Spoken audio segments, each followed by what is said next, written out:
Morning YouTubers, and welcome back to Allotment Diggers. Well, today I've got a couple of videos to show you. We're going to be planting some Sutton Dawf Broad Beans out in a minute. In fact, I'm going to show you this video now, and I'll tell you a bit more about it after I've shown you. So let's go and show you me putting these beans out. Okay, so here's my dibber. I don't know if you're going to get all this. Let me just make sure the camera's pointing now. 1, 2, 3, 1, 2, 3.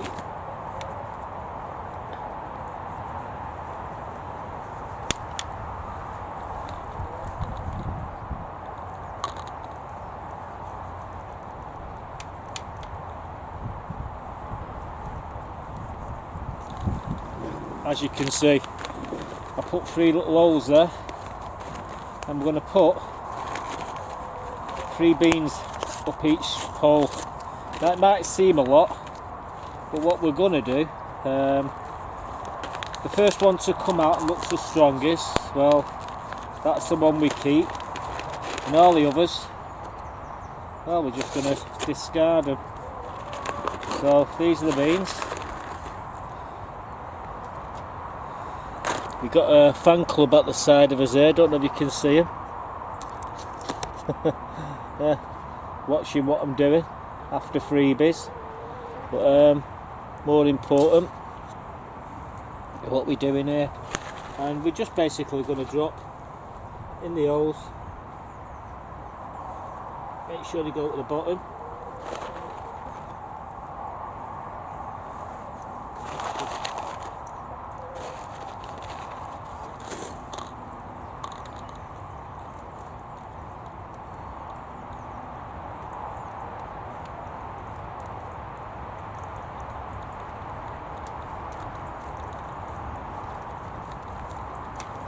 We're just going to fill them in, fill them in.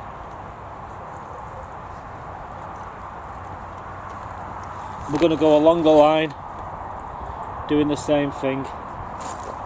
So, yeah, just a matter of that.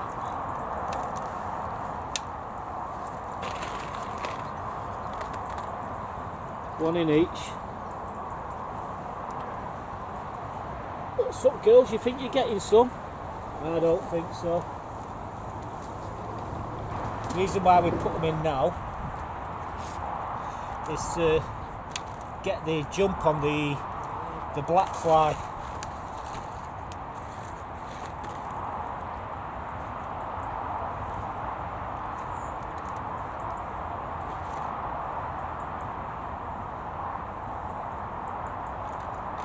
Get the black fly start to come up around about April, May, so we can beat them to it.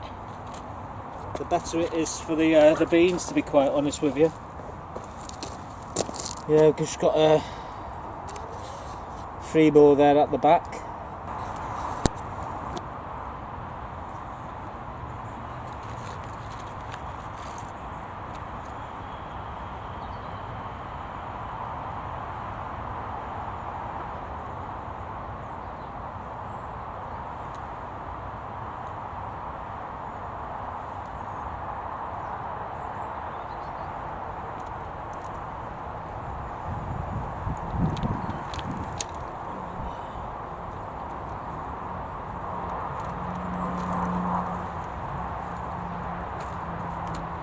I really don't need to water them in, the ground is absolutely sodden. Yeah, there they are. They're the ones we're doing. Sutton Dawf. And they should do alright then. And we've had an audience while we've been doing it. We'll be going in there in a moment or two, picking the eggs out for this morning.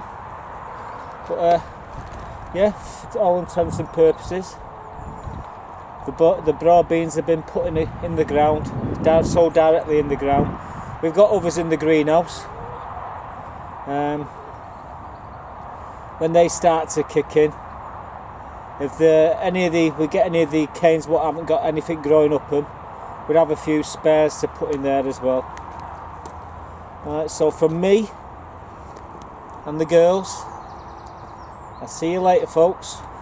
Okay, so you notice there I've put 3 beans per cane up that trellis. There's like 15 canes in a sort of a frame there next to chickens. Notice the chickens getting involved there, noisy little buggers. The actual chickens, as I come on the allotments, my mates tell me as I come through the gates on the allotments, all the chickens run to the corner waiting for me. Literally wait. They can't see me, but they seem to sense me. This is what my next door plot holder has told me. I couldn't believe it. I said, "Are you kidding?" He said, "No, they all run every time you come on. You can hear the gates go. They all run to the corner." I said, "Is it when they hear the gates noise?" It said, "No, it's when you come in." So that's how I know you come in. So I thought, "Oh right, amazing." But yeah, the chickens there, they're getting in on the action. But all intents and purposes, the reason why we put the 3 seeds round is because of the birds, the squirrels, and the bloody mice. And hopefully one of them will get a chance to germinate and come through. In theory, if they all come up, we're going to take two out and just leave the one growing up the cane. But in practice, I think we're just going to leave them all in there. And there's enough bloodfish and bone, chicken manure, horse manure been dug into that bed, so they should fly up anyway. They shouldn't be competing for anything. So yeah, that's one thing that we don't have to worry about. We've actually got I don't always put my eggs in one basket. We've actually got some backup of these Sutton Dawf beans in the middle shed, and if they don't come up, we will be replacing them with some of them as well. The reason why I'm growing them actually is for my next door neighbour Connie. She loves them, so I thought, yeah, we'll grow her some of these beans as a little treat. She's a nice old girl, and yeah, keep her fit and healthy. So that's why I'm growing them actually. We do eat them, but we don't eat loads of them now. Connie really loves them, so yeah, we're going to be growing them for Connie. Someone asked me, says, can you grow runner beans now? No, you can't. Not if you live in where I live, or in the UK. You might be able to if you've got a big polytunnel and it's heated into the 70s. But if you try to grow them, you probably get them to start. As soon as you get a bit of a frost, they just go to mush.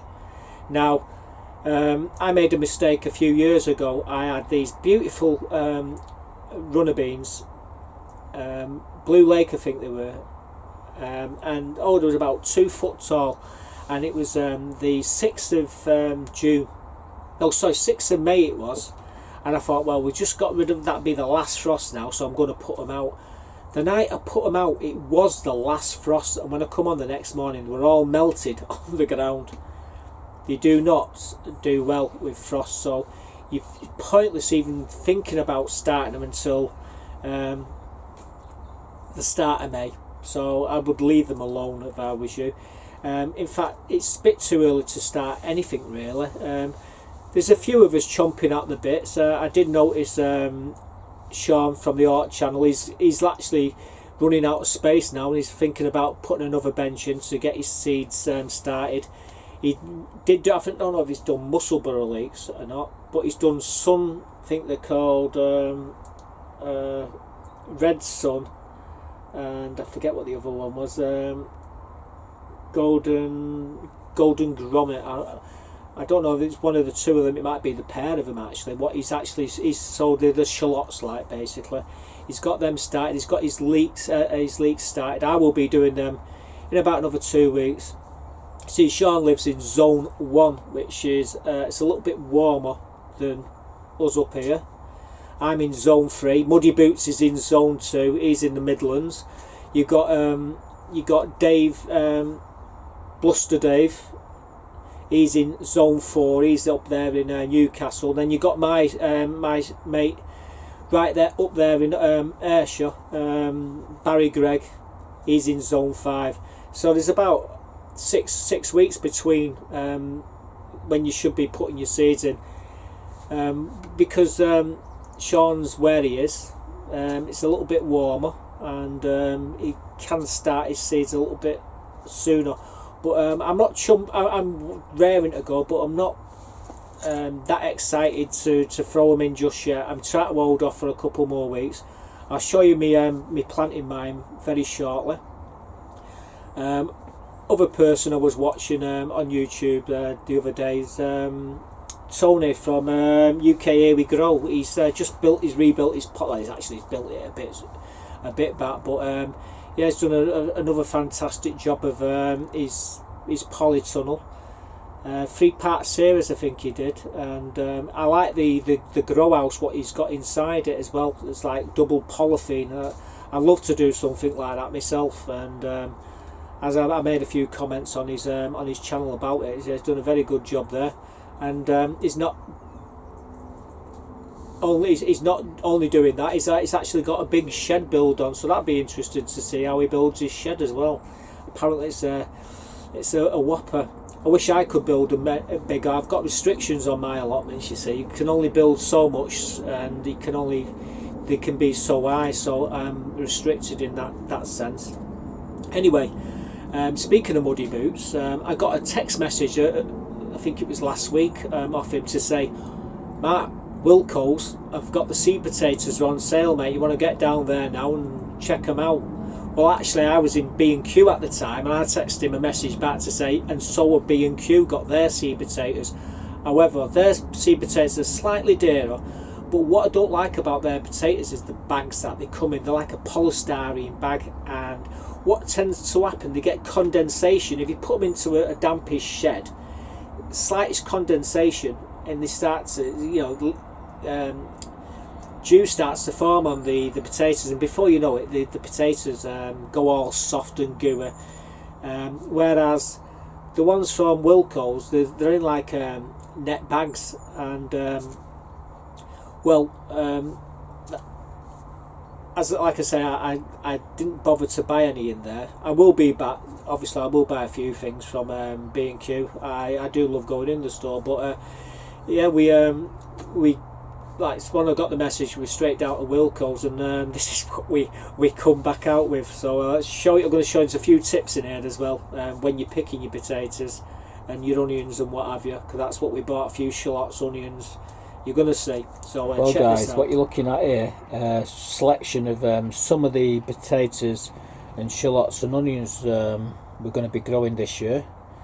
I got a tip off, believe it or not, off Muddy Boots Nigel. He says, "Hey Mark," and he sent me a text. He says, Wilkinson's have actually got all the seed potatoes in now, and they're starting to sell them. He says, you want to get down there and get the better ones.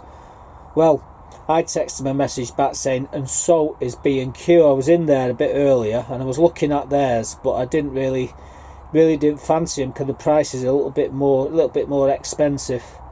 Anyway, I was actually heading to Wilkinson's, and blow me, we goes in, and there they were. They're all on order, all on the shelves. These are just a small selection. I think they've got about 15 different varieties of potatoes there, and onions and shallots and what have you. So yeah, I thought we'll have some of that. So anyway, we got hold of these rocket. These are the first early. These are great underneath for in your polytunnel. You can start these off and they'll grow really well. So you could probably start these in the middle of February, which we will do. But these are all main crops, so these will all be going in on in St Patrick's Day, like the Desiree. These Desiree are a fantastic high yield potato, and basically these are drought resistant as well. So when you put them in the buckets, these always do well in the buckets, and I realise now the reason why they do well is because they basically can take not watering them regular. So that's why I always get good yields of these. So these are a fantastic potato to grow. And again, with these Albert Bartlett Rooster seed potatoes, these are another cracking potato as well. What I'm doing here, I'm just giving us gentle squeeze, and just these are. Then obviously we've got the King Edwards, another high yield potato, and the growing season is quite long with these. But what I'm doing, I'm giving them a little gentle squeeze, and what I'm feeling for, if there's any soft potatoes, you want to leave them. You don't want to be picking anything up with a soft potato. You want them hard and firm.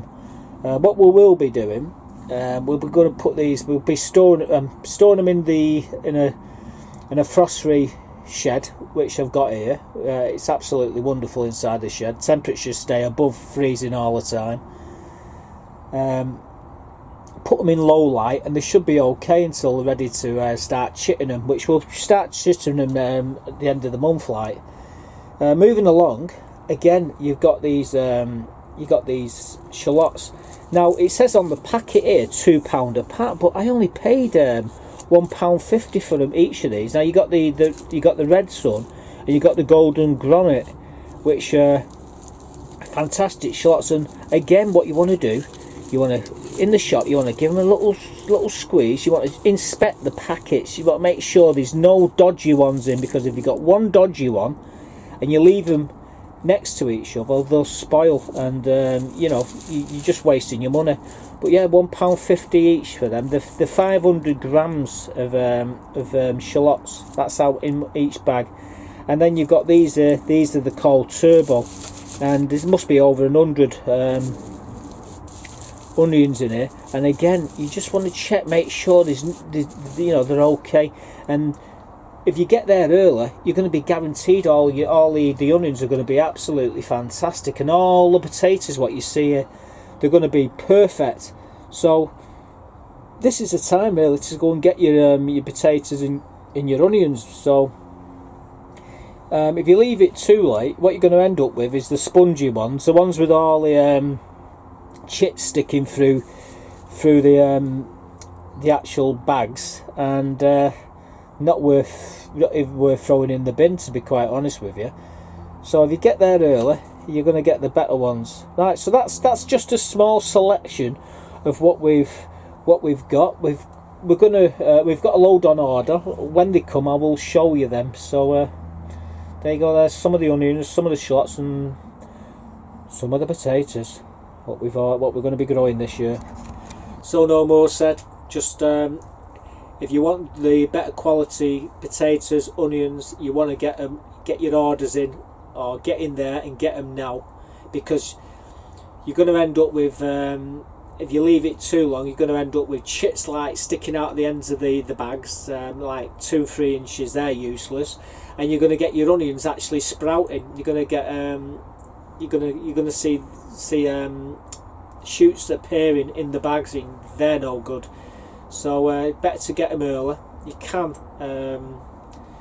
keep them dormant for a while. There's a few tips, but I said the perfect potato really. I'm going to be chitting some potatoes very shortly. I'm trying to think of the ones. What I'm going to rocket. That's it. The first earlies.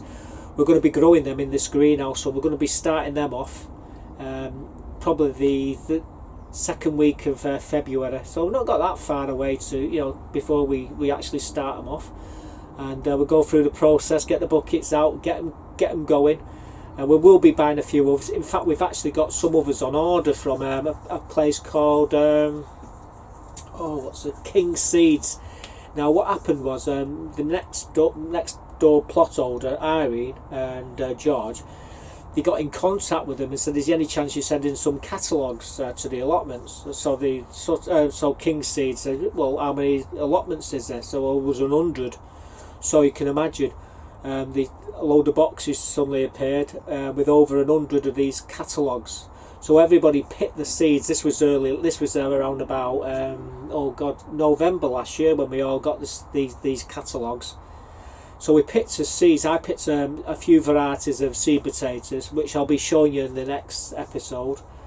I'll tell you a little bit more about them when they arrive. But apparently now, so everybody's seeds have arrived. It's just the potatoes. So when the next AGM turns up, they'll be dishing all the goodies out to everybody. So yeah, that's another thing. So we'll probably end up with getting about 10 varieties of spuds. We did a lot more varieties last year, and we've still got, like I say, 20 odd buckets in the greenhouse there, the middle greenhouse, which we're going to have to get rid of very shortly. So we've got space to grow all the seedlings on. And the reason why they're still there is because we got so many. I was absolutely gobsmacked just what sort of weights I was getting out of them buckets this year. Some of them are up to like £12. Well, there's only so many potatoes you can eat, and so they still store perfectly well in them buckets in the soil, as long as they're covered. And so we just basically using the greenhouse as a larder. We will clear them, and all that soil will be going into the beds eventually. We've got a load of compost in the middle shed, in the front new shed here, which we're going to be putting in the bucket, so we don't have to worry about compost. I also got a message off Nora Hepburn. Apparently she's moved to the country, guys, so she's actually give up an allotment, that beautiful allotments that she's had. She's actually give it up, and she's moved to the country. Apparently she's got a nice little house there, and that's why she's not been doing any videos. I suggested when I sent a message back to her, maybe she might want to do something with the garden when she gets settled in, but that's why she's not been making no videos. A lot of people have been asking me about her. What have you heard? Why, what's up? Is she okay? Well, she is okay, and she's absolutely fine, and she's moved to the country. What a place, eh? And I'd do exactly the same thing if I had the opportunity. So yep, well done, Nora. So that's really it. I would have loved to show you me stripping the bench and giving it a lick of paint. We rubbed it all down. We got the paint out, got the gloves out. What did we not have? The bloody brush. Well, I knew I've got brushes here, but I couldn't find them. Then I realised where the brushes are. Right in the bottom at the back of the front shed here, which is covered in pots and everything. So we had to leave that. So we'll do that. I'll show you me doing that. Doing that bench again. We've got a lot of other things to do. In fact, I'm off to Wilco's now to get a couple more nest boxes. I've got this plan, and I'm going to show it you probably in the next episode if I can.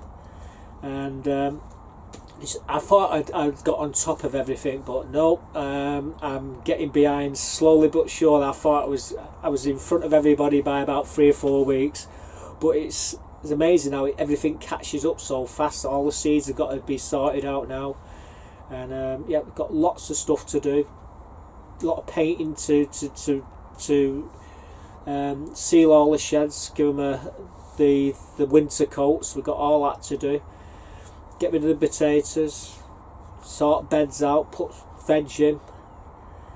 So you're going to see all them episodes coming up really soon. So if you subscribe, you'll get to see them. If you're not, well, it's all comes down to you whether you want to subscribe or not. I would suggest you watch a few of the videos to get a taste of what the channel's all about. It's how to grow vegetables, obviously. You get to see a lot of wildlife down here on the plot as well.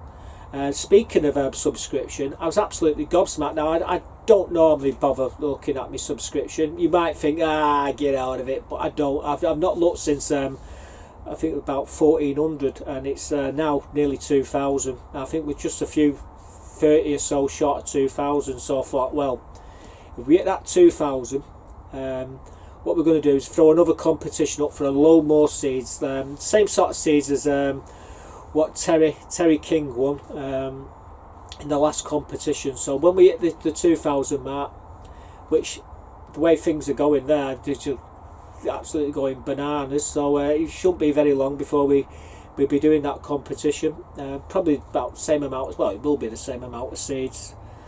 50-50 flowers and veg. And yeah, apparently Terry actually, I posted them off on the Monday morning. He got them the next day on the Tuesday morning. This was when there was all going on postal strikes. So we got really lucky. He got really lucky there, and I was really happy that he actually got them the next day. So there you go. So we'll be throwing a competition up very shortly.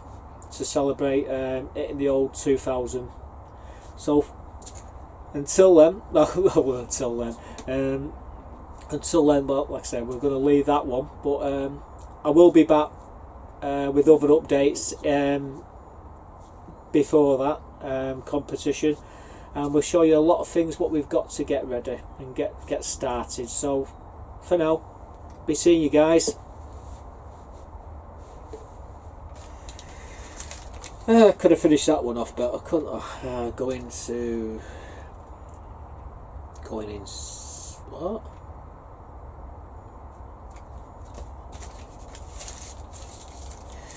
God, I forgot to mention the bloody potato.